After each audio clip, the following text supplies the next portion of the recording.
ఇప్పుడు మేము చేసిన దానికన్నా తగ్గిస్తే గవర్నమెంట్ మంచిది అంటారు, అంతే కదా. 2 హోటళ్ళు పెట్టుకుంటాము, అవి ఇక్కడికన్నా ఇడ్లీ 5 రూపాయలు తక్కువ ఉంది అనుకో, ఆ హోటల్ 5 రూపాయలు తక్కువ బాగుందప్ప అంటాం.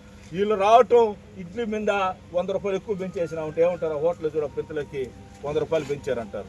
కాబట్టి రాష్ట్ర ప్రభుత్వం దయచేసి అందరికి కూడా ఈరోజు మేమందరం తెలియజేస్తున్నాం, ఖచ్చితంగా అన్నిట్లో పేదోళ్ళకి ఎక్కడ అన్యాయం జరిగితే వైఎస్ఆర్ పార్టీ ముందుంటుంది. ఖచ్చితంగా మీరు ఎన్ని కేసులు పెట్టినా మాకు తెలుసు కేసులు పెడతారని. మీరు ఏం విజయం సాధిస్తారంటే కేసులు పెట్టి. ఇప్పుడు మాకు లోకల్ ఎమ్మెల్యే ఉన్నారు, మమ్మల్ని అంతా లోపల వేసేస్తారు. ఏవయ్యా ఏం నీకే భయపడతావు అనుకున్నావు? ఎన్ని కేసులు పెడితే ఎవరు భయపడేవాళ్ళు ఎవరు లేరు వైఎస్ఆర్ పార్టీ వాళ్ళు. ఖచ్చితంగా ప్రజల మీద దృష్టి పెట్టమని చెప్పేసి ఇక్కడ ఎమ్మెల్యేకి తెలియజేస్తున్నాం. ప్రజలకి సేవ చేయమని చేస్తూ ఉన్నాం. ఇట్లాంటి మీద పోయి అసెంబ్లీలో మాట్లాడండి. ఇట్లాంటింతా కూడా మీ చంద్రబాబు నాయుడు దగ్గర పోయి పేదలకి ఇట్లా అన్యాయం జరుగుతుంది వాదించండి.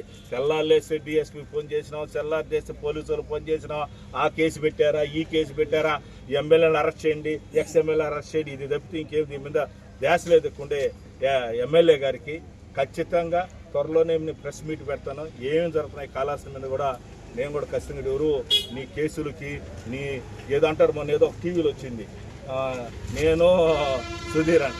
ఈ కాళహస్తి చరిత్రలో మళ్ళీ చెప్తున్న కాళహస్తి ప్రజలకు అందరికీ, ఈ కాళహస్తి చరిత్రలో ఆ ఈశ్వరుడు సాక్షిగా ఒక్క రాజకీయ నాయకుడు ఆ కుటుంబంతో కలవకుంటూ ఉండేది ఒక్క మధుసూదన్ రెడ్డి మాత్రమే అని చెప్పి తెలియజేస్తుంది. ఎందుకంటే ఇన్ని ఎలక్షన్ చేసిన ప్రతి ఒక్క నాయకుడు పోయి కలిసిపోయి ఉన్నారు.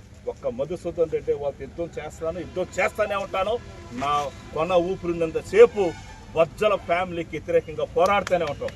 కాకపోతే పెళ్ళైనప్పుడు అత్తగారు పెట్టానని చేయకూడదు. ఒక 5 నెలలు 6 నెలలు భార్యను ఫ్రీగా ఉంటే ఆ కుటుంబం బాగుంటుంది.